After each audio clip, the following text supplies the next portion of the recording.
नमस्कार, आप देख रहे हैं ग्रैंड न्यूज नेटवर्क और मैं हूं आप सभी के साथ आयुषी। चलिए नजर डाल लेते हैं आज की सुर्खियों की ओर।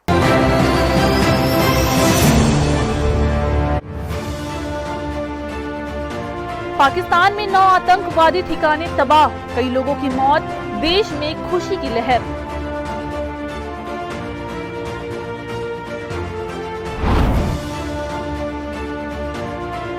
बीजापुर के कर्रेगुड्डा पहाड़ी में नक्सलियों के खिलाफ बड़ा अभियान, 22 नक्सलियों के मारे जाने की खबर।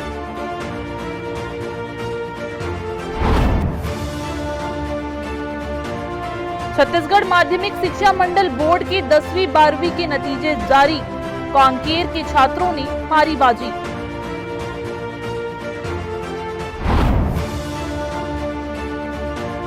कोटा के लमेर में रेत माफियाओं के बीच संघर्ष, युवक को मारी गोली, निजी अस्पताल में चल रहा इलाज। और राजस्व मंत्री टंकराम वर्मा ने अधिकारियों की ली बैठक, राजस्व मामलों की पेंडेंसी खत्म करने, भूमाफियाओं पर कड़ाई करने दिया जोर।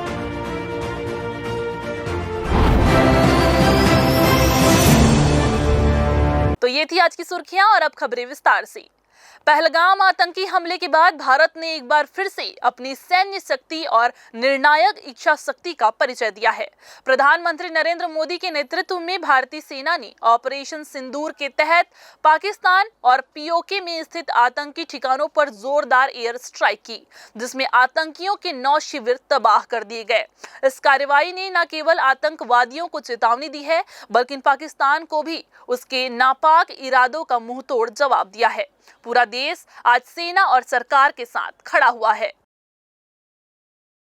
पहलगाम में हुए आतंकी हमले के बाद भारत ने 15 दिनों के बाद पाकिस्तान को करारा जवाब दिया है। पाकिस्तान और पाकिस्तान के वाले कब्जे के हिस्से में जो कश्मीर का एरिया है, वहां पर लगभग 9 अलग अलग जगहों पर भारत ने हमले किया और करारा जवाब दिया। यहाँ पर बिलासपुर के कुछ लोग यहाँ मौजूद हैं जो इस पूरे माहौल का मजा और जश्न का लाभ उठा रहे हैं। अब इनसे हम बात करेंगे। क्या लगता है, क्या ये जो भारत ने करारा जवाब दिया है, हमले किए हैं, वो क्या जरूरी था? ये मैं बहुत बहुत अभिनंदन करता हूँ हमारे माननीय प्रधानमंत्री मोदी जी, अमित शाह जी, जो हमारी जो सेना, जो हमारी शक्तिशाली जो तीनों सेना है, वो सबका हार्दिक अभिनंदन करता हूँ। और ये एक सीरीज है, ये अभी एक ट्रेलर है, अभी पिक्चर बाकी है और आने वाले समय में पीओके हमारा होगा और पाकिस्तान को मुंह तोड़ जवाब दिया गया है और लगातार अभी दिया जाएगा। और वो लोग कह रहे थे ना कि पानी रोकेंगे तो खून की नदियाँ बह जाएंगी करके, मैं कहना चाहता हूँ पाकिस्तान के मंत्रियों से कि पानी रोकेंगे भी और खून की नदियाँ भी बहेगी और वो खून होगा पाकिस्तानियों का।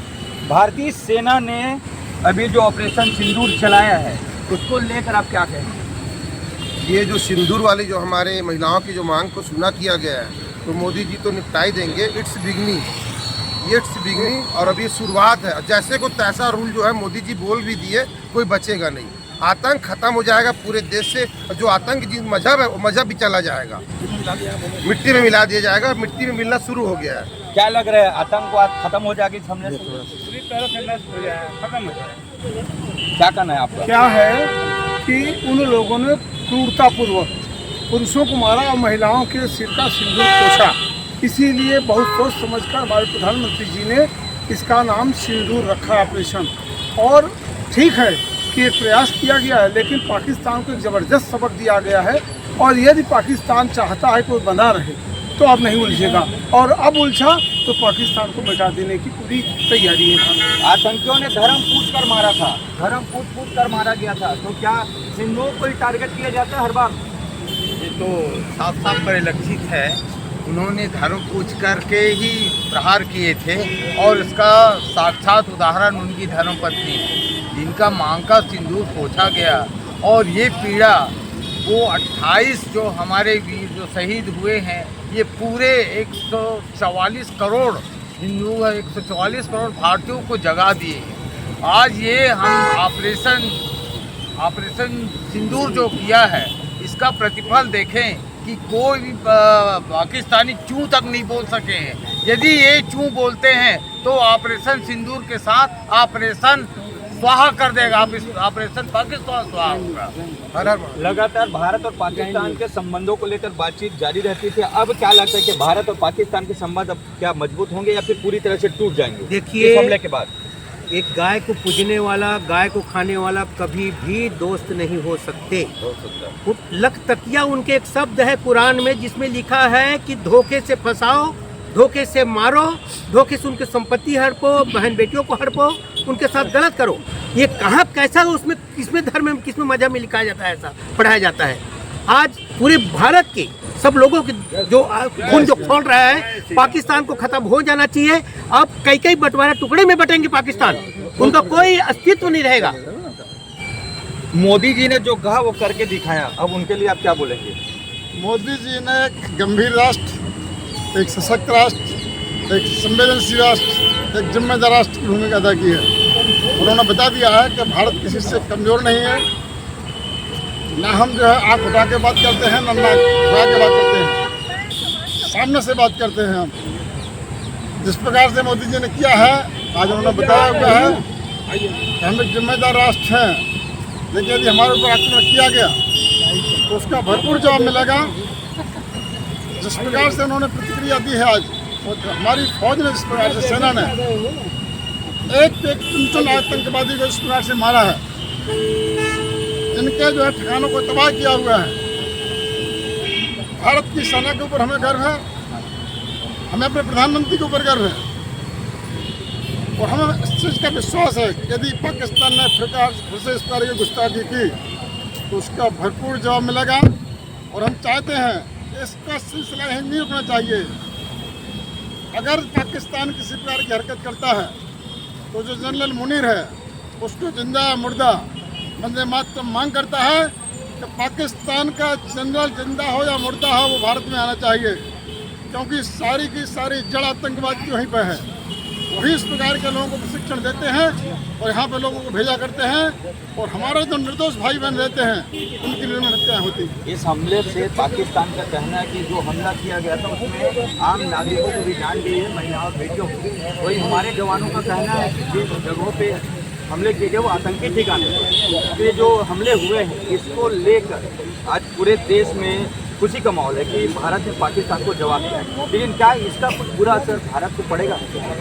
भारत को बुरा असर नहीं पड़ेगा। भारत ने जो कुछ किया हुआ है वो एक जिम्मेदार राष्ट्र को करना चाहिए था, क्योंकि हमारे ऊपर लगातार आक्रमण हो रहे थे। 2014 के पूर्व किसी भी सरकार में इतना हिम्मत नहीं थी कि वो जाके पाकिस्तान में घुसकर मारे। भारत ने पहली बार इस चीज़ का एहसास दिलाया हुआ है। यदि तुमने इस प्रकार की जरूरत की तो उसका माकूल जवाब तुमको मिलने वाला है। भारत हर प्रकार की जो है परेशानियों से लड़ने में सक्षम है, हर प्रकार के आतंकवाद का जो है सामना करने में सक्षम है। यहाँ कुछ महिलाएं भी, महिला वैसे शक्ति का रूप होती महिला भी यहाँ पे मोदी में क्या कहना है? धन्यवाद मोदी जी को मैं दूंगी। हमारी भारतीय बहनों का जो सिंदूर पोछा गया है ना, उसका बदलाव किया, और ये तो निश्चित है आगे भी बहुत अच्छा था। मैं मोदी को धन्यवाद देती हूँ कि जिन बहनों का सिंदूर पोछा गया उसका बदला ले लिए। आज पूरा देश, पूरा भारत के एक नागरिक मोदी जी और भारतीय सेना की तारीफ कर रहे हैं। इस तरह से बदला लिया गया है वो बेहद जरूरी था, ताकि पाकिस्तान को समझ में आए कि भारत कभी चुप नहीं बैठ सकता, और जितना आप लोगों ने किया आपको जवाब मिलेगा। आज पूरा देश जश्न के रंग में डूबा हुआ है।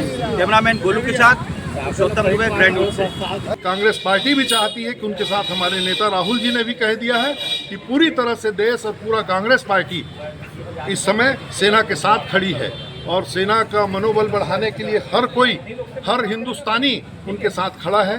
और इस बार पाकिस्तान को सबक सिखाएं ताकि आतंकवादी घटनाओं को रोका जा सके। इस देश का हर नागरिक, हर पार्टी देश के साथ खड़ा है।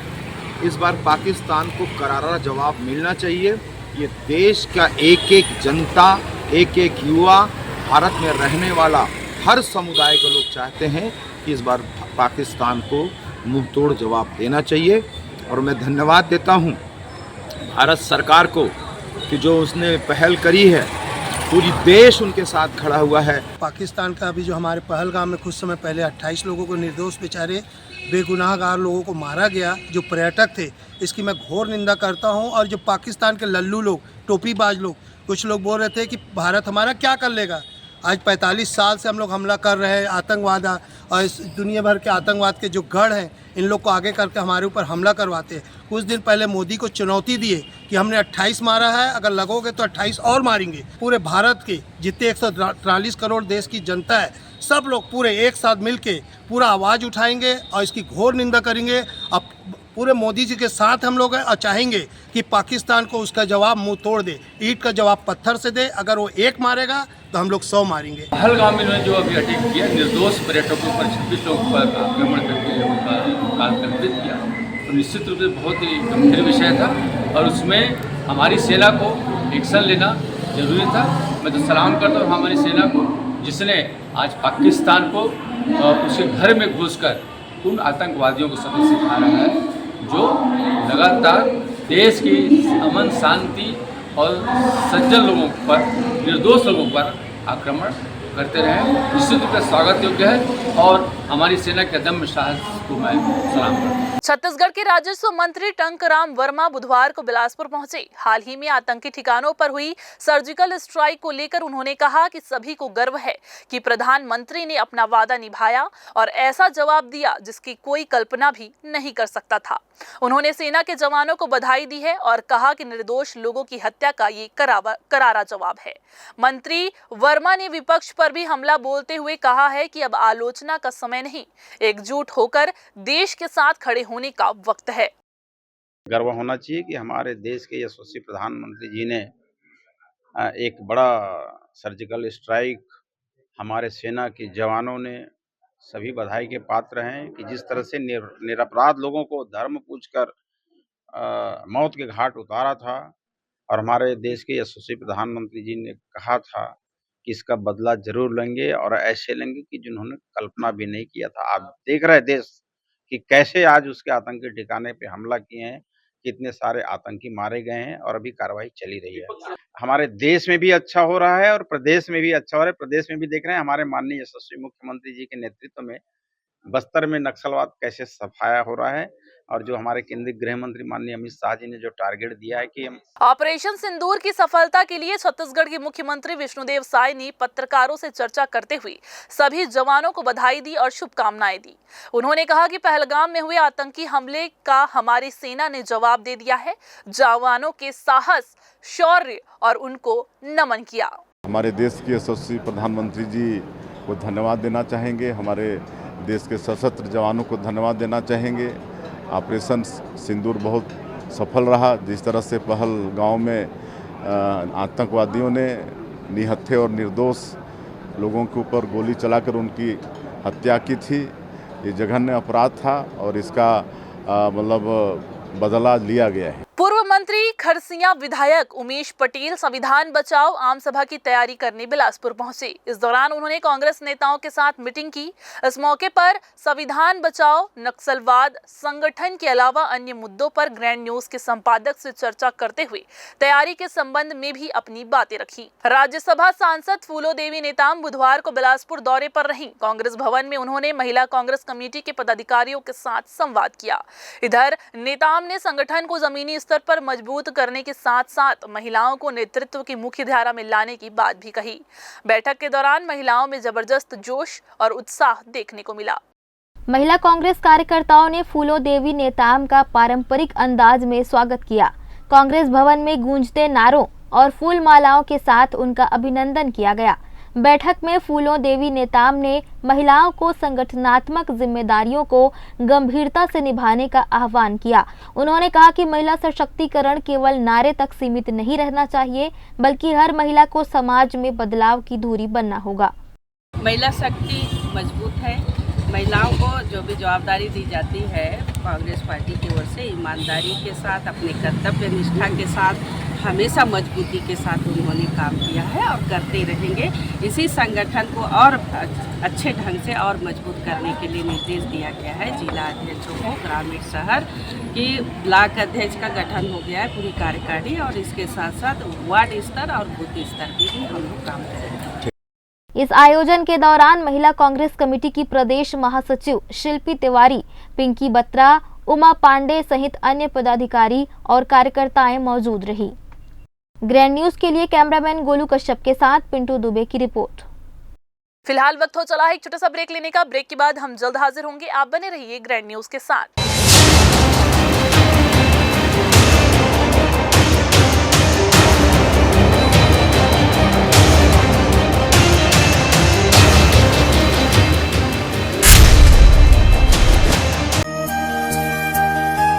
श्री गौ प्रतिष्ठा महायज्ञ।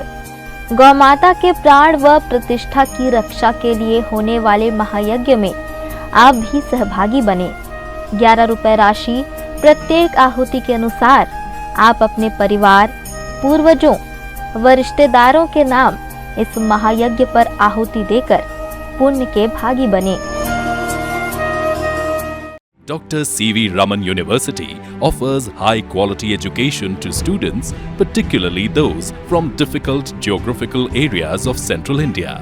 The flourishing 70-acre campus boasts of more than 120 state-of-the-art laboratories, smart classrooms, research centers, and a plethora of on-campus facilities that provide easy access. Dr. C.V. Raman University. Be the change. जय Jaya private ITI NCVT से मान्यता प्राप्त and ISO certified 10वीं पास विद्यार्थियों के लिए 2 year electrician course, OPA 1 year course, computer operating and programming assistant course, best classroom facility, admissions open. Jai Jaya private ITI, riverview colony, Koni, Bilaspur, Chhattisgarh. Bilaspur में चाहिए TNC RERA approved residential plot तो तैयार हो जाइए, क्योंकि विजन विस्तारा लेकर आया है ड्रीम्स रेसिडेंसी। यहाँ होने वाला है आवासीय मेला। ड्रीम्स रेसिडेंसी जहाँ है मंदिर, गार्डन, लश ग्रीन कैंपस जैसी सारी लग्जरी सुविधाएं, तो 25, 26, 27 अप्रैल को आवासीय मेला में शामिल होकर विशेष ऑफर का लाभ उठाएं। अशोक नगर चौक, आशाबंद बिरकोना रोड, सरकंडा, बिलासपुर।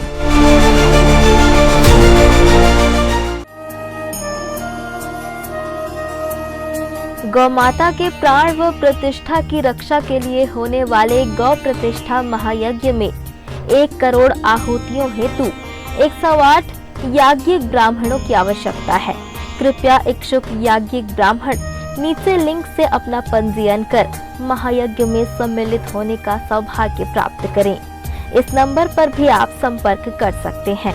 नंबर है 9826140015। ब्रेक के बाद आप सभी का स्वागत है। बीजापुर जिले के कर्रेगुट्टा पहाड़ी में चल रहे नक्सल विरोधी अभियान में सुरक्षा बलों ने एक बड़ी सफलता हासिल की है। आपको बता दें कि मुठभेड़ में अब तक 22 से अधिक नक्सलियों के मारे जाने की खबर है। मुख्यमंत्री विष्णुदेव साय ने नक्सली मुठभेड़ पर पत्रकारों से चर्चा करते हुए लाल आतंक के विरुद्ध चल रही निर्णायक लड़ाई में वीर जवानों के अदम्य साहस, पराक्रम और बलिदान को शत शत नमन किया। उन्होंने कहा कि प्रधानमंत्री नरेंद्र मोदी एवं केंद्रीय गृह मंत्री अमित शाह ने संकल्प लिया है कि 31 मार्च 2026 तक देश को नक्सलवाद से मुक्त करना है और हम इस लक्ष्य की ओर तेजी से अग्रसर हैं।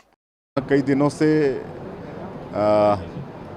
आपका छत्तीसगढ़ और तेलंगाना का जो बॉर्डर है, कर्रेगुट्टा का जो पहाड़ी है, उस पर नक्सली ऑपरेशन चल रहा है और बड़ी सफलता हमारे सशस्त्र जवान को उसमें मिला है। अभी तक 22 से ज़्यादा नक्सलियों के डेड बॉडी मिले हुए हैं और अभी वहां पर ऑपरेशन जारी है। बिलासपुर में मस्तूरी थाना क्षेत्र के चौहा गांव में मवेशी तस्करी का एक बड़ा मामला सामने आया है। आपको बता दें कि यहां गौ रक्षकों की सतर्कता से 2 युवकों को 46 मवेशियों के साथ रंगे हाथ पकड़ा गया। तस्करों ने फर्जी रसीदों का सहारा लेकर मवेशियों की अवैध परिवहन की कोशिश की थी, लेकिन गौ सेवकों को इस पर संदेह हुआ और उन्होंने तत्काल कार्रवाई करते हुए उन्हें पकड़ लिया। पुलिस ने दोनों आरोपियों के खिलाफ छत्तीसगढ़ कृषक पशु परिरक्षण अधिनियम के तहत केस दर्ज कर लिया है और मवेशियों को सुरक्षित कब्जे में लिया गया है।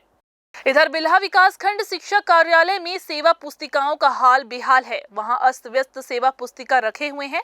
शिक्षक नियम विरुद्ध अपने घर ले गए हैं। जी हां, डीईओ ने सेवा पुस्तिका के संधारण कर क्रमांक लिखने के आदेश दिए हैं। उक्त काम शुरू होने के बाद ब्लॉक के करीब 350 शिक्षकों की सेवा पुस्तिका ऑफिस में नहीं मिलने की बात सामने आई है। इससे हड़कंप मचा हुआ है। उसकी रिपोर्ट डीईओ को 15 मई तक सौंपना होगा। सरकारी शिक्षकों के सर्विस रिकॉर्ड का महत्वपूर्ण दस्तावेज सेवा पुस्तिका बीईओ ऑफिस बिल्हा से काफी समय से गायब है। विगत दिनों बीईओ ऑफिस के अचानक निरीक्षण करने पहुंचे डीईओ अनिल तिवारी को सेवा पुस्तिका के गायब होने की जानकारी सामने आई। जिन अधिकारियों के कर्मचारियों की लापरवाही से वो सेवा पुस्तिका यदि कार्यालय में अनुपलब्ध है उसके खिलाफ कार्रवाई की जाएगी। अन्यथा की स्थिति में कर्मचारी का किसी प्रकार से अहित न हो उसकी सेवा पुस्तिका बनाने की भी कार्रवाई कराई जाएगी। कुल मिलाकर के ये है कि जो कर्मचारी सेवा दे रहे हैं उन कर्मचारियों को सेवा पुस्तिका को संधारित करने का और सुरक्षित रखने का उत्तरदायित्व संबंधित कार्यालय का होता है और संबंधित कार्यालय प्रमुख का ये उत्तरदायित्व है कि उन सेवा पुस्तिकाओं को संधारित करके रखें और उनका सुरक्षा सुनिश्चित करें। 21 मई तक के पूरा सर्विस बुक अद्यतन करके और उसको रिकॉर्डेड करके 21 मई के बाद मुझे जानकारी दें कि कितनी सेवा पुस्तिका वस्तुतः उस कार्यालय में है और कितनी सेवा पुस्तिकाएं नहीं हैं, और नहीं है तो किसके पास है वो सेवा पुस्तिका। विकासखंड शिक्षा कार्यालय बिल्हा के बीईओ के अंतर्गत करीब 2300 शिक्षक आते हैं। इनमें प्रधान पाठक, शिक्षक, सहायक शिक्षक के साथ ऑफिस स्टाफ भी शामिल है। ब्लॉक में करीब 2000 एलबी और करीब 300 नियमित शिक्षकों का वेतन जारी होता है, इसलिए सेवा पुस्तिका की जिम्मेदारी बीईओ की होती है। अभी तक करीब 150 सेवा पुस्तिका ऑफिस से गायब होने की जानकारी सामने आई है। पूरी रिपोर्ट मिलने के बाद जिम्मेदारी तय की जाएगी। इसके बाद संबंधित अधिकारियों के खिलाफ कार्रवाई करने की बात कही जा रही है। ग्रैंड न्यूज के लिए कैमरामैन राकेश मिश्रा के साथ भारतेंदु कौशिक की रिपोर्ट। वक्फ संशोधन कानून को लेकर देश भर में मचे बवाल के बाद अब इससे लेकर देश भर में जन जागरण अभियान चलाया जा रहा है। इसी कड़ी में बुधवार को मुख्यमंत्री विष्णुदेव साय ने अपने निवास कार्यालय में वक्फ सुधार जन जागरण कार्यक्रम आयोजित किया, जिसमें प्रदेश भर से मुस्लिम समाज के प्रमुख मौजूद रहे। वक्फ संशोधन कानून मुस्लिम समाज के खिलाफ नहीं बल्कि उनके हित में है, ये कहना है मुख्यमंत्री विष्णुदेव साय का। उन्होंने कहा कि सभी का सम्मिलित प्रयास और उद्देश्य होना चाहिए कि वक्फ कानून को लेकर समाज में किसी भी प्रकार का भ्रम न फैले। सभी को वास्तविकता को समझना चाहिए और दूसरों को भी इसकी जानकारी देनी चाहिए। इस मौके पर मुख्यमंत्री श्री साय ने मुस्लिम समाज के प्रमुखों को संबोधित करते हुए कहा कि वक्फ बोर्ड संशोधन अधिनियम मुस्लिम समुदाय के हितों की रक्षा के लिए एक महत्वपूर्ण कदम उठाया गया है। हमारे देश के यशस्वी प्रधानमंत्री श्री नरेंद्र मोदी जी के मार्गदर्शन में इस देश के पार्लियामेंट में वक्फ बोर्ड संशोधन अधिनियम पास हुआ है और ये वक्फ बोर्ड संशोधन अधिनियम मुस्लिम समाज के हित में है। मुस्लिम समाज में जो गरीब तबके के लोग हैं, महिलाएं हैं, ज़रूरतमंद पसमानदा मुस्लिम हैं, उनके हक को ख्याल किया गया है। वक्फ बोर्ड का गठन मुस्लिम समाज के विद्वानों ने जिस उद्देश्य से किया था, कहीं ना कहीं वक्फ बोर्ड उससे भटक गया था और वक्फ बोर्ड की संपत्ति से समाज के रसूखदार लोग ही लाभ ले पा रहे थे और जो वास्तव में उसके हकदार थे वो वंचित थे। और माननीय प्रधानमंत्री जी ने ऐसे जो वंचित वर्ग थे उनको वक्फ बोर्ड की संपत्ति से उसका जो लाभ होता है उससे लाभ मिले, इसके लिए अधिनियम में संशोधन किए। उन्होंने कहा कि वक्फ बोर्ड का गठन बहुत ही पुनीत उद्देश्य के साथ किया गया था ताकि मुस्लिम समाज, विशेषकर गरीब वर्ग और पसमानदा मुसलमानों को लाभ मिल सके। लेकिन विगत वर्षों में कुछ रसूखदार लोगों ने इस कानून का लाभ उठाकर अपना स्वार्थ सिद्ध किए, जिससे गरीब मुसलमान अपने अधिकारों से वंचित रह गए। देश में उसके प्रति गलतफहमी फैलाई जा रही है और ये कहा जा रहा है कि ये मुस्लिम समाज के विरोध में है, जबकि ऐसा कुछ भी नहीं है। तो वक्फ बोर्ड जो संशोधन अधिनियम है, इसकी वास्तविकता को बताने के लिए पूरे देश में जन जागरण अभियान चल रहा है और आज यहाँ सेम हाउस में पूरे प्रदेश के जो मुस्लिम समाज के मुतवली हैं और वक्फ बोर्ड के मेम्बरान हैं और जो वरिष्ठ हैं, सबको बुलाए, वक्फ बोर्ड संशोधन अधिनियम को उनके सामने में रखे और सबसे आग्रह किए हैं कि समाज में जो वास्तविकता है संशोधन अधिनियम का, उसको रखिए ताकि किसी भी तरह की गलतफहमी नहीं हो। साय ने कहा कि प्रधानमंत्री नरेंद्र मोदी ने विकसित भारत का जो लक्ष्य रखा है, उसे प्राप्त करने में सभी देशवासियों की भूमिका आवश्यक है। यदि कोई भी वर्ग पीछे छूटता है तो हम अपना संकल्प पूर्ण नहीं कर पाएंगे। आदिम जाति एवं अनुसूचित जाति विकास मंत्री रामविचार नेताम ने कहा कि भाजपा सरकार सभी के हितों की चिंता करती है। वक्फ कानूनों में हुए संशोधनों का उद्देश्य मुस्लिम समाज को सशक्त बनाना है। अब वक्फ संपत्तियों की आमदनी का एक एक पाई का लेखा जोखा रखा जाएगा और यह राशि समाज के लोगों की भलाई, उनकी शिक्षा और जीवन स्तर को ऊंचा उठाने में उपयोग की जाएगी। इस अवसर पर विधायक किरण देव, वक्फ बोर्ड के चेयरमैन डॉक्टर सलीम राज, आदिम जाति एवं अनुसूचित जाति विकास विभाग के प्रमुख सचिव सोनमणि बोरा, वक्फ बोर्ड के सीईओ डॉक्टर SF फारूकी सहित मुस्लिम समाज के अनेक प्रबुद्ध जन उपस्थित थे। Bureau report, Bilaspur. फिर से वक्त हो चला है एक छोटा सा ब्रेक लेने का। ब्रेक के बाद हम जल्द वापस आएंगे। आप बने रहिए ग्रैंड न्यूज के साथ।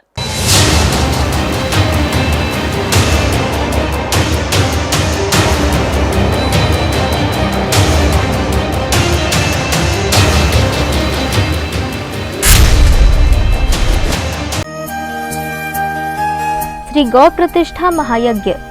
गौ माता के प्राण व प्रतिष्ठा की रक्षा के लिए होने वाले महायज्ञ में आप भी सहभागी बने।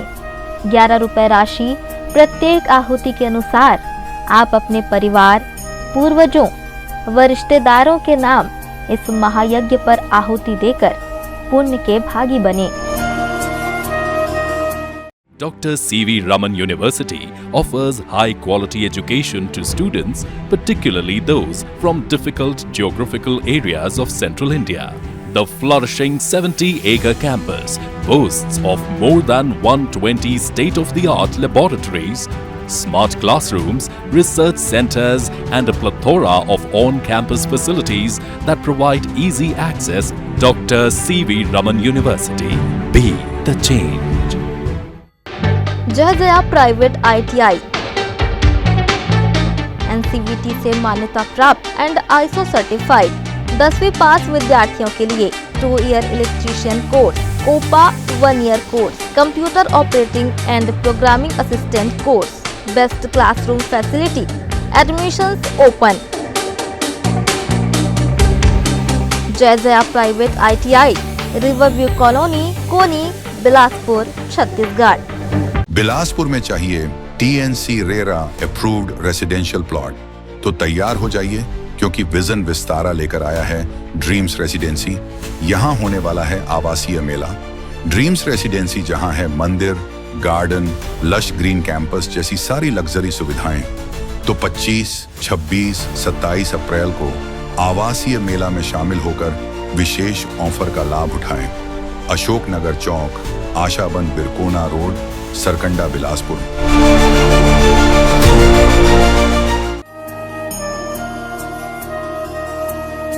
गौ माता के प्राण व प्रतिष्ठा की रक्षा के लिए होने वाले गौ प्रतिष्ठा महायज्ञ में 1 करोड़ आहुतियों हेतु 108 याज्ञिक ब्राह्मणों की आवश्यकता है। कृपया इच्छुक याज्ञिक ब्राह्मण नीचे लिंक से अपना पंजीयन कर महायज्ञ में सम्मिलित होने का सौभाग्य प्राप्त करें। इस नंबर पर भी आप संपर्क कर सकते हैं। नंबर है 9826140015।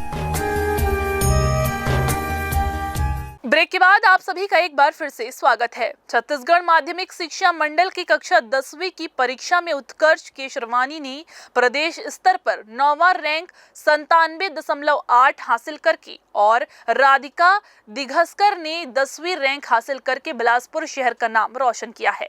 परीक्षा 2025 के मेरिट में 9वीं रैंक लाने वाले उत्कर्ष केशरवानी और राधिका ने बिलासपुर कलेक्टर से मुलाकात की। सौजन्य मुलाकात के दौरान कलेक्टर संजय अग्रवाल ने दोनों बच्चों को उनकी उपलब्धि के लिए बधाई दी। जिला शिक्षा अधिकारी अनिल तिवारी ने भी बच्चों के साथ ही विद्यालय के प्राचार्यों को भी बधाइयां दी। मेरा नाम उत्कर्ष केशरवानी है। मैं हूँ स्वामी आत्मानंद मंगला स्कूल से और अपनी सफलता का श्रेय मैं अपनी मम्मी पापा भाई और सभी टीचर्स और फ्रेंड्स सभी को देना चाहूँगा। मैं डेली का एक टारगेट बनाता था कि इतना अचीव करना है और उसी हिसाब से पढ़ाई करता था। मैं आगे अब मैं मैथ्स लेके ही पढ़ाई करूँगा आगे की। मेरा नाम राधिका दिग्रस्कर है। मैं ड्रीमलैंड हायर सेकेंडरी स्कूल में क्लास 10 की छात्रा हूँ। मेरे सफल होने का श्रेय मैं अपने पूरे स्कूल के टीचर्स, स्कूल की प्रिंसिपल मैम और अपने पूरे फैमिली को देती हूँ। 4 से 5 घंटे मैं रोज पढ़ाई करती हूँ। आगे मैं गणित लेके पढ़ूंगी और जेईई की तैयारी करूंगी। आज बहुत खुशी की बात है कि 10th बोर्ड का रिजल्ट आया है और उसमें 12th का भी रिजल्ट आया है। बिलासपुर ज़िले के हमारे दोनों बच्चे उत्कर्ष और राधिका ये प्रावीण्य सूची में 9th और 10th रैंक है। तो मैं इन दोनों बच्चों को बहुत बधाई देता हूँ, बहुत शुभकामनाएं देता हूँ। ये दोनों बच्चे बहुत आगे बढ़े और आज मैं अभी इनसे पूछ भी रहा था, बहुत ही मेहनत की है इन लोगों ने, तो ये आगे ज़रूर बहुत अच्छा करेंगे और न केवल ज़िले का नाम बल्कि स्टेट का नाम और देश का नाम ये रोशन करेंगे। आज मैं दोनों बच्चों को और उनके पूरे परिवार वालों को, गार्जियंस को, पेरेंट्स को मैं बहुत बधाई देता हूँ। जितनी खुशी बच्चों के माँ बाप को होती है उससे ज़्यादा खुशी टीचरों को होती है। मेरी टीचर ने, मेरे प्रिंसिपल ने मेहनत किया है, इसीलिए उन बच्चों को आज ये उपलब्धि मिली है। माँ बाप का जो खुशी है वो तो अतुलनीय है, लेकिन इसकी तुलना में जब करते हैं, मेरा किसी बच्चे का रिज़ल्ट आता है और मेरिट में आता है तो मेरा भी सीना 56 इंच का हो जाता है। इसलिए गुरुजनों का सीना जो 56 इंच होता है, केवल और केवल उसने मेहनत किया है, उसी का सीना 56 इंच होगा। तो मैं आश्वस्त करता हूँ कि हम दिनों दिन इसके बाद भी आने वाले सालों में ऐसी प्रगति करेंगे। छत्तीसगढ़ माध्यमिक शिक्षा मंडल की कक्षा 10वीं की परीक्षा में उत्कर्ष केशरवानी ने प्रदेश स्तर पर 9वां रैंक 97.8 हासिल करके बिलासपुर शहर का नाम रोशन किया है। Swami Atmanand English medium school Mangla के छात्र उत्कर्ष ने न सिर्फ अपनी मेहनत से ये मुकाम पाया, बल्कि ये सिद्ध किया है कि संकल्प और आत्मविश्वास से किसी भी चुनौती को पार किया जा सकता है। कुडुंड में रहने वाले उत्कर्ष की पारिवारिक पृष्ठभूमि भी उनकी सफलता को और भी ज्यादा प्रेरणादायक बनाती है। वर्ष 2012 में उनके पिता का निधन हो गया था, जिसके बाद उनकी मां ने अकेले ही परिवार की जिम्मेदारी संभाली। नेटवर्क मार्केटिंग में कार्यरत उनकी मां ने सीमित संसाधनों के बावजूद अपने बच्चों की शिक्षा में कोई कमी नहीं आने दी। आर्थिक रूप से मजबूत न होते हुए भी उत्कर्ष ने कभी हार नहीं मानी और हमेशा पढ़ाई को प्राथमिकता दी। उत्कर्ष के बड़े भाई प्रतियोगी परीक्षाओं की तैयारी कर रहे हैं और परिवार में पढ़ाई का माहौल हमेशा से ही रहा है। इस उपलब्धि का श्रेय उत्कर्ष ने अपने माता पिता, गुरुजनों और अपने आत्मबल को दिया है। उनका कहना है कि पढ़ाई के प्रति लगन होनी चाहिए और शुरुआत से ही मेहनत करना जरूरी है, तभी सफलता मिलती है। थाना चकरभाटा और हिर्री माइंस क्लब के संयुक्त तत्वाधान में हिर्री माइंस मैदान में 6 मई से 30 मई तक निःशुल्क ग्रीष्मकालीन वॉलीबॉल प्रशिक्षण शिविर की शुरुआत की गई है। इस शिविर का शुभारंभ नगर पुलिस अधीक्षक रश्मीत कौर चावला द्वारा किया गया, जिन्होंने उपस्थित बच्चों और अभिभावकों को नशा मुक्ति, साइबर फ्रॉड और ट्रैफिक जागरूकता से संबंधित अहम जानकारियां दी। पुलिस विभाग द्वारा योजना चेतना अभियान के अंतर्गत आओ सवारे कल्पना कार्यक्रम आयोजित किया जा रहा है। शिविर का मुख्य उद्देश्य बच्चों को मोबाइल की लत से दूर कर खेलों के प्रति प्रेरित करना और नशे के विरुद्ध जागरूक करना है। कार्यक्रम में थाना प्रभारी उत्तम साहू, आरक्षक सतपूर्ण जांगड़े, हिर्री माइंस क्लब के डीजीएम सोमनाथ सिंह, रंजीत सिंह, कोच श्रीनिवास नायर, अब्दुल शकीर, राजेंद्र चंद, वीरेंद्र सहित ग्राम छतौना के पंच और सरपंच राधिका राकेश कौशिक भी उपस्थित रहे। प्रशिक्षण प्रतिदिन सुबह 6 से 8 तक दिया जाएगा, वो भी हिर्री माइंस मैदान में ये प्रशिक्षण परीक्षण किया जा रहा है। स्वामी आत्मानंद इंग्लिश मीडियम स्कूलों में प्रवेश को लेकर जारी प्रक्रिया के तहत बुधवार को लाल बहादुर आत्मानंद विद्यालय में लॉटरी निकाली गई। एलकेजी से कक्षा चौथी तक की 58 सीटों के लिए 500 से ज्यादा आवेदन आए थे, जिसे लेकर स्कूल प्रबंधन द्वारा पारदर्शी लॉटरी प्रक्रिया संपन्न की गई। इस मौके पर बड़ी संख्या में अभिभावक मौजूद रहे। लॉटरी प्रक्रिया सुबह 10 बजे शुरू हुई, जहां कुल 561 आवेदनों में से योग्य बच्चों के नाम लकी ड्रॉ के जरिए चयनित किए गए। जिला शिक्षा अधिकारी के निर्देश पर निष्पक्षता के साथ ये प्रक्रिया पूरी की गई, जिसमें एलकेजी से लेकर कक्षा चौथी तक के रिक्त सीटों को भरने का कार्य हुआ। क्लास 1 में इंग्लिश मीडियम में 25 सीट है और 25 सीट के लिए 103 फॉर्म आए थे, तो 25 सीट का लॉटरी निकाल दी गई है। इसी प्रकार से एलकेजी में भी 25 सीट है और 25 सीट के लिए 210 फॉर्म आए थे, तो उनकी भी लॉटरी प्रक्रिया पूर्ण हो चुकी है। और बाकी जो जिसमें कम सीट, क्लास 2 में 2 सीट है, तो उसके लिए फॉर्म जो आए हैं वो 54 फॉर्म आए हैं। और क्लास 4 में 1 सीट है, उसके लिए 84 फॉर्म आए हैं। तो सबके लिए लॉटरी की प्रक्रिया लगभग कंप्लीट हो चुकी है। कार्यक्रम में केंद्रीय मंत्री तोखन साहू विशेष रूप से शामिल हुए। वहीं स्कूल प्राचार्य बीके चौक से नोडल अधिकारी, शिक्षक शिक्षिकाएं और सभी अभिभावक भी उपस्थित रहे। विद्यालय प्रबंधन ने बच्चों के भविष्य के लिए पारदर्शी और न्याय संगत व्यवस्था का आश्वासन दिया। ग्रैंड न्यूज के लिए गोलू कश्यप के साथ पिंटू दुबे की रिपोर्ट। फिर से वक्त हो चला है एक छोटा सा ब्रेक लेने का। ब्रेक के बाद आपको बताएंगे एक बड़े गोलीकांड के बारे में। बने रहिए ग्रैंड न्यूज के साथ।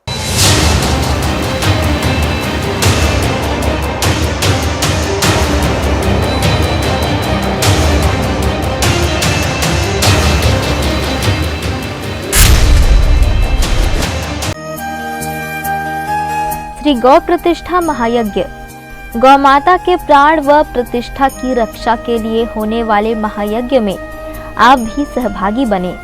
11 रुपए राशि प्रत्येक आहुति के अनुसार आप अपने परिवार, पूर्वजों व रिश्तेदारों के नाम इस महायज्ञ पर आहुति देकर पुण्य के भागी बने। Dr. C.V. Raman University offers high-quality education to students, particularly those from difficult geographical areas of Central India.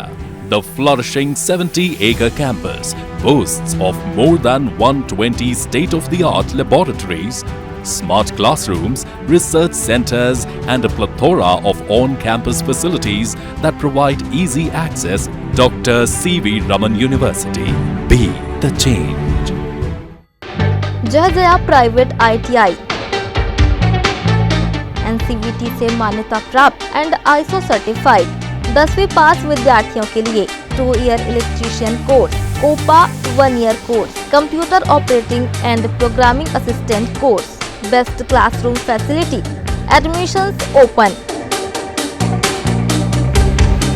जय Jaya private ITI, riverview colony, Koni, Bilaspur, Chhattisgarh.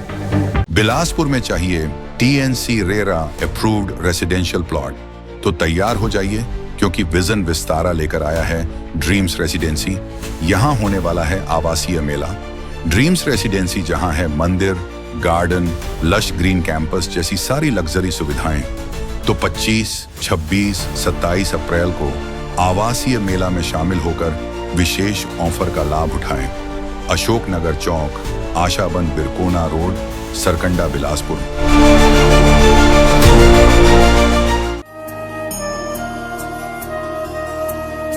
गौ माता के प्राण व प्रतिष्ठा की रक्षा के लिए होने वाले गौ प्रतिष्ठा महायज्ञ में 1 करोड़ आहुतियों हेतु 108 याज्ञिक ब्राह्मणों की आवश्यकता है। कृपया इच्छुक याज्ञिक ब्राह्मण नीचे लिंक से अपना पंजीयन कर महायज्ञ में सम्मिलित होने का सौभाग्य प्राप्त करें। इस नंबर पर भी आप संपर्क कर सकते हैं। नंबर है 9826140015। ब्रेक के बाद आप सभी का एक बार फिर से स्वागत है। बिलासपुर के कोटा थाना क्षेत्र के लमेर घाट में सोमवार को रेत माफियाओं के दो गुटों के बीच हुई हिंसक झड़प में गोली चलने की घटना सामने आई है। आपको बता दें कि गोली लगने से एक युवक गंभीर रूप से घायल हो गया है, जिसे इलाज के लिए बिलासपुर के एक निजी अस्पताल में भर्ती कराया गया है। घायल की पहचान लमेर निवासी गिरजा शंकर यादव पिता मनीराम यादव के रूप में हुई है। उसे प्राथमिक उपचार के बाद गंभीर हालत में अस्पताल पहुंचाया गया। घायल को अस्पताल ले जाने वाले युवक का नाम छवि यादव पिता संतोष यादव बताया जा रहा है। सूत्रों के अनुसार यह झड़प घाट पर वर्चस्व को लेकर शुरू हुई। बहस के दौरान मामला इतना बढ़ गया कि एक पक्ष ने गोली चला दी, जिससे दीपक यादव के पैर में गोली लग गई। स्थानीय लोगों का कहना है कि यह विवाद लंबे समय से चल रहे अवैध रेत खनन और घाट पर कब्जे की होड़ का नतीजा है। अरपा नदी के कई घाटों पर अवैध रेत उत्खनन पिछले कई वर्षों से बेरोक-टोक जारी है। खनिज विभाग द्वारा रेत घाटों का ठेका न होने से माफियाओं की सक्रियता और बढ़ गई है। कोटा थाना क्षेत्र के लमेर गांव में 5 तारीख की शाम लगभग 6 बजे घायल दीपक उर्फ गिरजाशंकर यादव अपने साथी दीपक रजक के साथ गांव के मंदिर के पास खड़ा था। उसी दौरान उसका एक परिचित छविलाल यादव वहां पर पहुंचा। उसके हाथ में एक पिस्टल थी, जिसने छवि ने उस पिस्टल को गिरजा यादव को दिया। गिरजा यादव को पिस्टल शुरू में नकली लगा, तो उसने उसके बारे में छवि से बात की, तो छवि ने उसके बारे में उसको बता रहा था। उसी दौरान छवि के हाथों से पिस्टल का ट्रिगर दब गया और गोली जो है गिरजा के पैरों में लगी। उसके पश्चात छवि गिरजा को उचित इलाज के लिए सिम्स हॉस्पिटल लाया, जहां सिम्स में प्राथमिक उपचार के पश्चात गिरजा यादव को Rama Carewell hospital Bilaspur refer कर दिया गया, जहां वह भर्ती होकर अपना इलाज करा रहा था। पुलिस को सूचना मिलने पर पुलिस के द्वारा इस पूरे मामले की छानबीन की गई।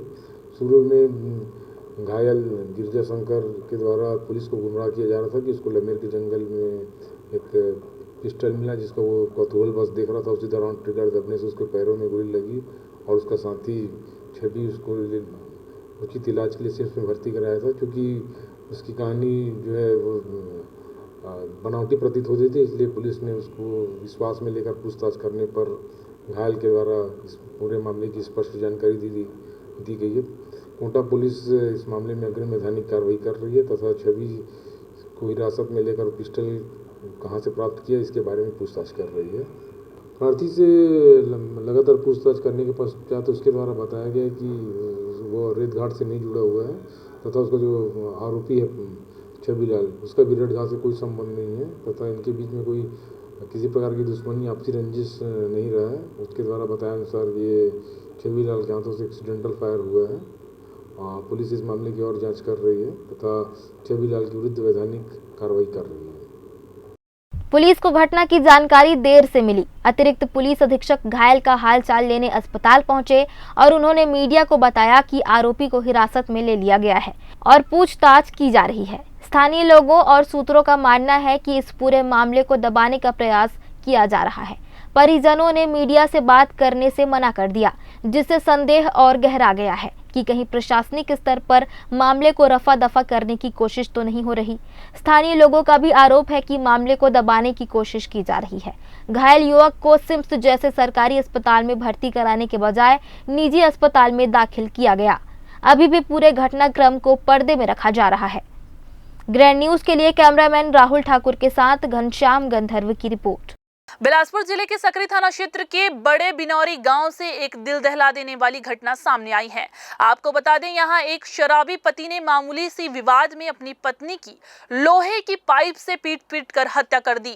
जी हां, घटना बुधवार दोपहर करीब 12:30 बजे की है, जब आरोपी जितेंद्र ने अपने बेटे को डांटने पर पत्नी से विवाद किया और देखते ही देखते उस पर ताबड़तोड़ वार कर दिया। मौके पर ही महिला की मौत हो गई। सूचना मिलते ही पुलिस और फॉरेंसिक टीम मौके पर पहुंची और आरोपी को गिरफ्तार कर लिया गया है। आज करीब 1 बजे के आसपास डायरेक्ट सफारा के माध्यम से सूचना मिली थी कि एक बड़े बिनारी गांव में पति जितेंद्र जो है अपनी पत्नी लक्ष्मणबाई को पाइप से मार करके हत्या कर दिया है। सूचना पर यहाँ घटनास्थल आए हैं और उसकी मृतका के शव का पंचनामा की जा रही है। मौके पर फोरेंसिक टीम को बुलाई गई है और उनके द्वारा जो है घटनास्थल का निरीक्षण पश्चात जो है जारी कर दिया है। आरोपी जितेंद्र को हिरासत में ले लिया गया है और उन्होंने अपने जुर्म को स्वीकार कर लिया है और अग्रिम कार्रवाई की जाए। किस बात को लेकर ये अंजाम दिया? ये अभी प्रथम दृष्टया अभी हमारे इन्वेस्टिगेशन में बातें आई है कि इसका लड़का जो है नहाया नहीं था और इसी बात पे जो है वो अपने बेटे को चिल्ला रही थी और वो फिर आया और मेरे बेटे को क्यों डांट रही हो करके जो है उससे झगड़ा विवाद करने लगा और झगड़ा विवाद करते करते जो है बात इतना बढ़ा कि वो लोहे के पाइप से उसको मार दिया। मृतका का कहना में क्या आरोपी शराब के नशे में था क्या? जैसे इसके घर वाले बता रहे हैं परिवारजन की वो शराब के नशे में था। अभी हम मौजूद हैं सकरी थाना क्षेत्र के बड़े बिनौरी ग्राम पंचायत में, जहां पर एक पति ने अपनी पत्नी को मौत के घाट उतार दिया। मिली जानकारी यह है कि सबसे पहले दोनों के बीच जो विवाद हुआ था बच्चे को नहाने को लेकर हुआ था, जहां पर जब माँ जो है पत्नी जो है अपने बच्चे को चिल्ला रही थी, उसी वक्त पति आता है घर में और बोलता है कि क्यों मेरे बच्चे को आप डांट रही हैं, और इस बात को लेकर दोनों के बीच बहस हो जाती है। पति शराब पिया हुआ था और इसी की वजह से ये घटना हुई है। पति ने अपने पास रखे लोहे के पाइप से अपनी पत्नी के सिर पर जमकर वार कर दिया। वो घटनास्थल हम आपको दिखा रहे हैं जहाँ पर उनकी मौके पर मौत हुई है उस महिला की। ये आप जगह देख सकते हैं, यह है वो जगह जहाँ पर एक पति ने अपनी पत्नी को मौत के घाट उतार दिया है। आप देख सकते हैं ग्राम पंचायत बिनौरी की घटना है। लगभग करीब 12:30 बजे के आसपास की ये घटना बताई जा रही है। मौके पर पुलिस पहुंच गई है और मर कायम कर पूरे मामले की जांच कर रही है। आपको बता दें ये पूरा घटना बड़े बिनौरी का है जो सकरी थाना क्षेत्र के अंतर्गत आता है। कैमरामैन गोलू के साथ पिंटू दुबे, ग्रैंड न्यूज से। छत्तीसगढ़ के पचपेड़ी थाना क्षेत्र से एक दिल दहला देने वाली घटना सामने आई है, जहां खेत में अवैध रूप से बिछाए गए करंट युक्त तार ने एक मासूम की जान ले ली और उसकी मां को गंभीर रूप से घायल कर दिया। इस दर्दनाक हादसे के बाद गांव में मातम और आक्रोश का माहौल है। आपको बता दें कि घटना ने प्रशासन और ग्रामीणों को झकझोर कर रख दिया है। मंगलवार की सुबह 10 वर्षीय पंकज कुमार जगत अपनी मां अनीता के साथ तेंदुपत्ता तोड़ने जा रहा था। जैसे ही दोनों मोहन प्यारे लाल यादव के खेत से गुजरे, पंकज का हाथ खेत के किनारे बिछे झटका तार से टकरा गया। करंट की चपेट में आकर पंकज बुरी तरह तड़पने लगा और उसे बचाने के प्रयास में मां अनीता भी घायल हो गई। ग्रामीणों की मदद से दोनों को अस्पताल पहुंचाया गया, लेकिन तब तक मासूम दम तोड़ चुका था। घटना से गांव में शोक की लहर दौड़ गई है। पुलिस ने शव को कब्जे में लेकर पोस्टमार्टम के लिए भेजा और खेत में लगे अवैध तार की जांच शुरू कर दी है। ग्रैंड न्यूज के लिए कैमरामैन गोलू कश्यप के साथ पिंटू दुबे की रिपोर्ट। बिलासपुर में हल्की आंधी और तूफान के चलते बिजली आपूर्ति लगातार बाधित हो रही है, जिससे आम जीवन अस्त व्यस्त हो गया है। शहर में जरा सी हवा चलने पर बिजली घंटों गुल हो जाती है। पिछले कुछ दिनों से बिजली विभाग की लचर व्यवस्था के कारण लोगों को भीषण गर्मी और अंधेरे में समय बिताना पड़ रहा है। छात्र, व्यापारी और आम नागरिक सभी परेशान हैं। शिकायतों के बावजूद समस्या जस की तस बनी हुई है। आपको बता दें कि नागरिकों ने बिजली विभाग से स्थायी समाधान की मांग की है ताकि सामान्य जीवन फिर से पटरी पर लौट सके। हवा तूफान तेज तूफान था, जो कि जैसा कि आप लोगों को मालूम है कि पिछले कई वर्षों के बाद वैसा तूफान आया, जिससे कि लाइनें और लाइनों के ऊपर पेड़, खंभा, तार टूट जाना, खंभा टूटना के कारण कुछ विद्युत व्यवधान हुआ था, जिससे हम लोगों ने हमारी पूरी टीम मिलकर विद्युत आपूर्ति सुचारू करने का प्रयास किया हुआ है। और हमने उसी दिन लगभग रात को काफ़ी जगह का विद्युत आपूर्ति सुचारू कर लिया था। और जहाँ जहाँ पे खंभा टूटने और लाइनों के ऊपर पेड़ वगैरह गिरने की शिकायत मिल रहा था, हमने उसे अगले दिन भी जाके उसको ठीक किया है। तो लोगों को थोड़ा बिजली बंद होने के कारण असुविधा हुआ, लेकिन हम लोगों ने अपने तरह से पूरा प्रयास किया कि उसे समय पर हम लोग ठीक कर लें। वक्त हो चला है फिर से एक छोटा सा ब्रेक लेने का। ब्रेक के बाद हम जल्द से वापस आएंगे। आप बने रहिए ग्रैंड न्यूज के साथ।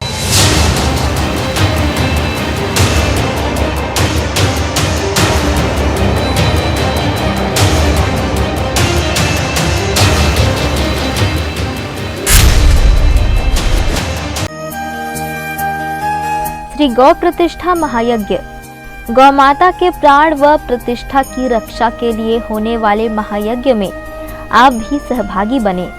11 रुपए राशि प्रत्येक आहुति के अनुसार आप अपने परिवार, पूर्वजों व रिश्तेदारों के नाम इस महायज्ञ पर आहुति देकर पुण्य के भागी बने।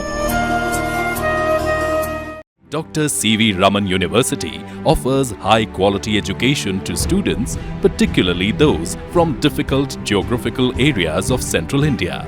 The flourishing 70-acre campus boasts of more than 120 state-of-the-art laboratories, smart classrooms, research centers, and a plethora of on-campus facilities that provide easy access. Dr. C.V. Raman University. Be the change. Jaya private ITI NCVT से मान्यता प्राप्त and ISO certified 10वीं पास विद्यार्थियों के लिए 2 year electrician course, COPA 1 year course, computer operating and programming assistant course, best classroom facility, admissions open.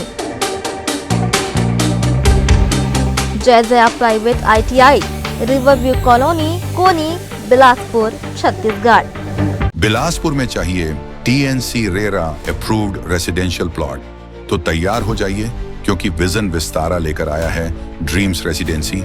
यहाँ होने वाला है आवासीय मेला। ड्रीम्स रेसिडेंसी जहाँ है मंदिर, गार्डन, लश ग्रीन कैंपस जैसी सारी लग्जरी सुविधाएं, तो 25, 26, 27 अप्रैल को आवासीय मेला में शामिल होकर विशेष ऑफर का लाभ उठाएं। अशोक नगर चौक, आशाबंद बिरकोना रोड, सरकंडा, बिलासपुर।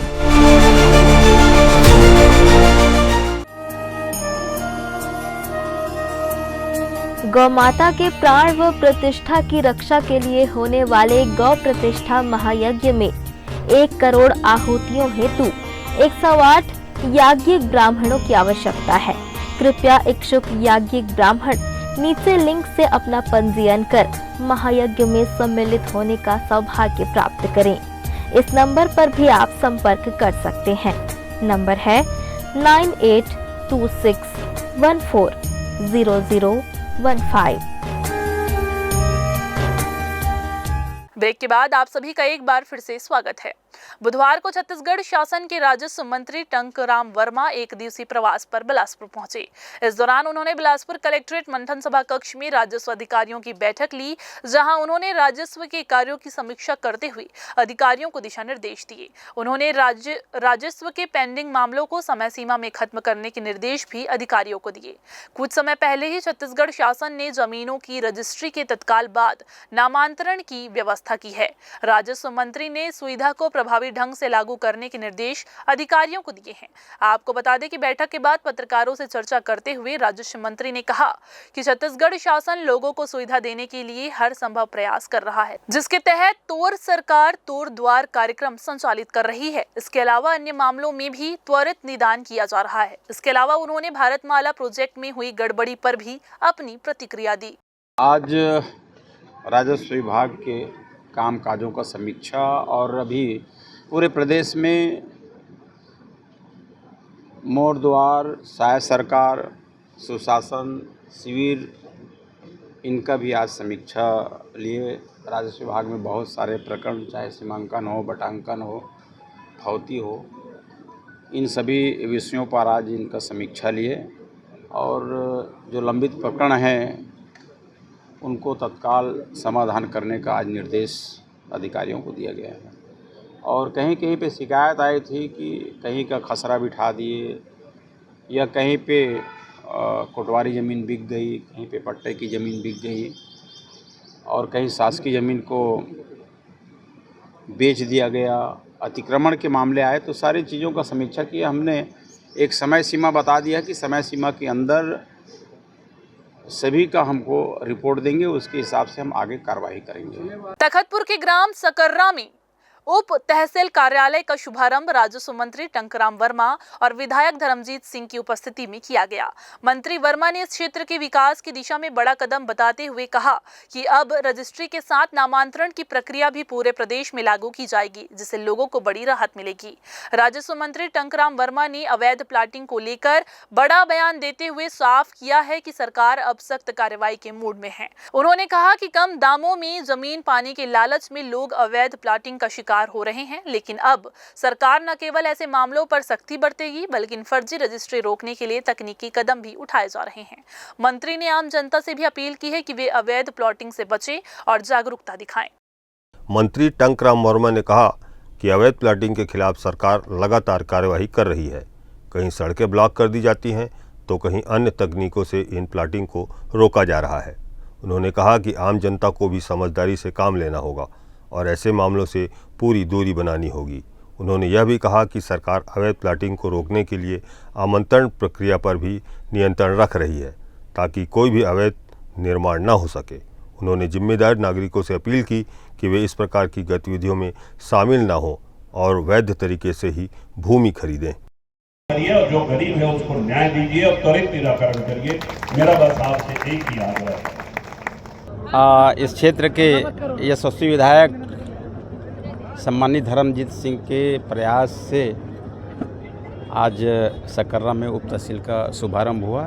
मैं पूरे क्षेत्रवासियों को बहुत बहुत बधाई देता हूं कि यहां पे उप तहसील खुलने से अब लोगों की समय, शक्ति और धन की बचत होगी और उनको न्याय भी जल्दी मिलेगा।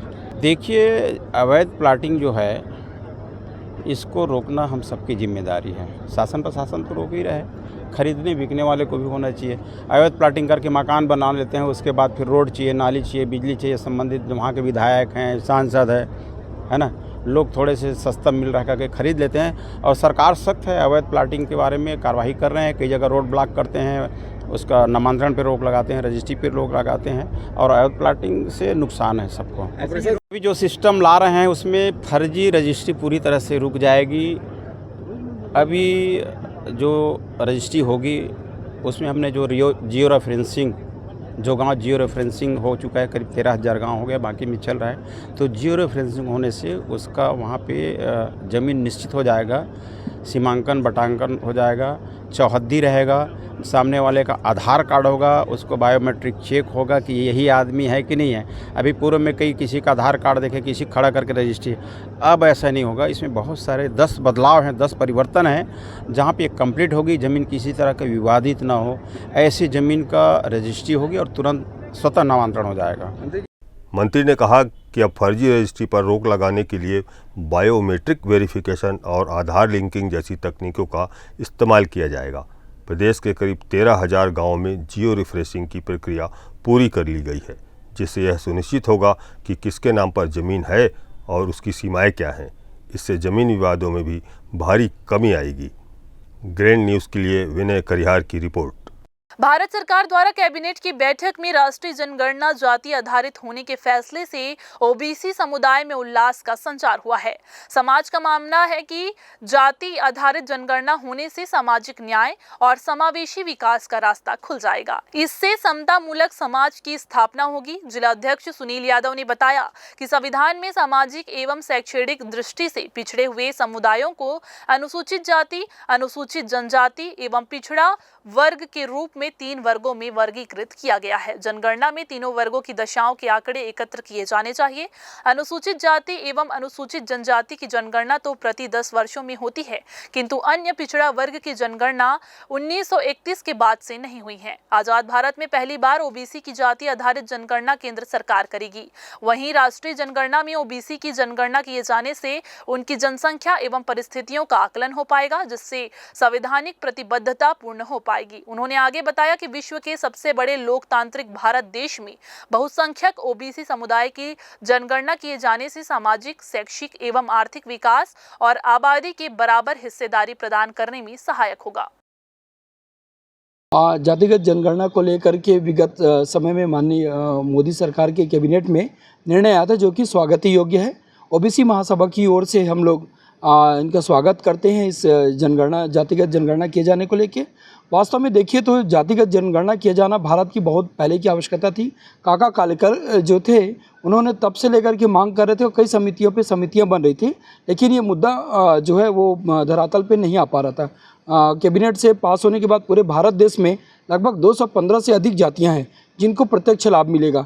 एक और अब जहाँ हम नीति बनाते हैं और एक डेवलपमेंट की बात करते हैं तो हर एक वर्गों का अलग अलग तरीके से वृक्षों का भी जनगणना होता है, वृक्षों के साथ में पशु पक्षियों का भी जनगणना होता है, लेकिन हमारे जातियों का नहीं होने की वजह से बहुत सारे जो विकास के जो बनाना चाहिए नीति वो नहीं बन पा रहा है। अब वो सारे रास्ते खुल के सभी के लिए, ओबीसी वर्ग के लिए खास तौर पे कि एक बड़ा रास्ता खुलता है और विकास के लिए जितना हम पहले आरक्षण करते थे, जिनकी जितनी जिम्मेदारी, जितनी भागीदारी, उतनी उसकी शासन में हिस्सेदारी, ये लेकर के हम लोग लगातार न्याय यात्रा भी निकालते रहे हैं।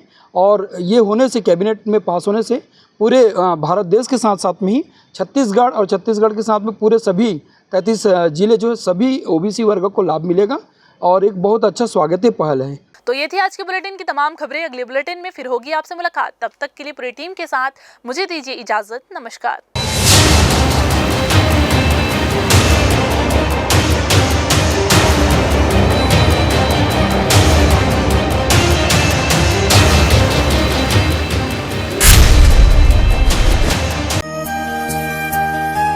श्री गौ प्रतिष्ठा महायज्ञ। गौ माता के प्राण व प्रतिष्ठा की रक्षा के लिए होने वाले महायज्ञ में आप भी सहभागी बने। 11 रुपए राशि प्रत्येक आहुति के अनुसार आप अपने परिवार, पूर्वजों व रिश्तेदारों के नाम इस महायज्ञ पर आहुति देकर पुण्य के भागी बने।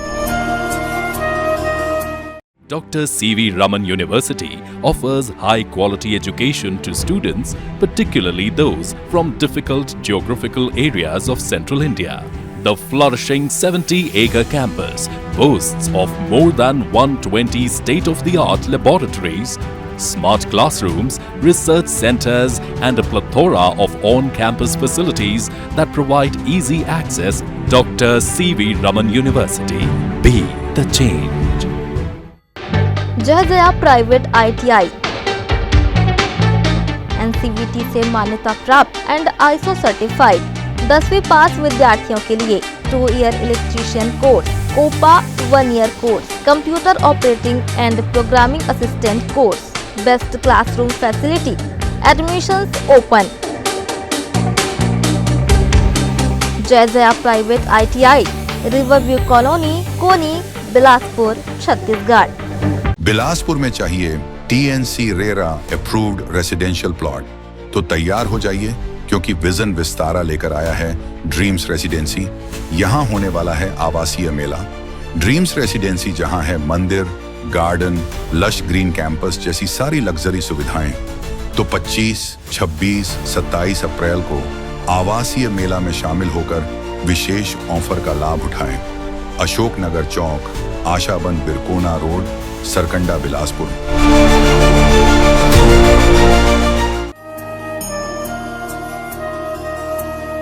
गौ माता के प्राण व प्रतिष्ठा की रक्षा के लिए होने वाले गौ प्रतिष्ठा महायज्ञ में 1 करोड़ आहुतियों हेतु 108 याज्ञिक ब्राह्मणों की आवश्यकता है। कृपया इच्छुक याज्ञिक ब्राह्मण नीचे लिंक से अपना पंजीयन कर महायज्ञ में सम्मिलित होने का सौभाग्य प्राप्त करें। इस नंबर पर भी आप संपर्क कर सकते हैं। नंबर है 9826140015।